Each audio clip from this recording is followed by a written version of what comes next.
When we are preparing a coaching session, we have a technical meeting, then we have an advanced party going to the field, setting everything up. So by the time we come there, we're not wasting any valuable time.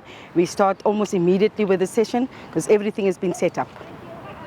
I think VW have shown in their development with the Via Cup, with the Train for Life, how important it is. But we're also picking players up from the airport, bringing them to training, maybe taking the goalkeepers early to training and having a session, maybe taking the midfielders or whatever early to training. So in that way, we won't be waiting and everybody getting into one vehicle and sitting on the sideline while one group of players is busy training. So that in that way it will really help us, because normally you travel with a big bus. Now you've got to take 5 players to training in a big bus, and here you have VW giving us all space that we can use to transport those 5 players.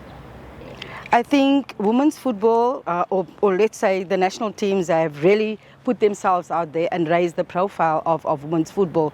But having this sponsorship, because VW is known as the people's car, having this sponsorship will really show people that, you know, corporates are serious, especially VW are serious about advancing women in sport, are serious about advancing women's football. They already have the Via Cup, they already have the Train for Life, and now they're going that one little step higher. So they're following the stages and the progression of that young kid, starting in the Via Cup, starting in the Train for Life, and eventually getting to the U17 team. So it's a journey that we're going on with VW.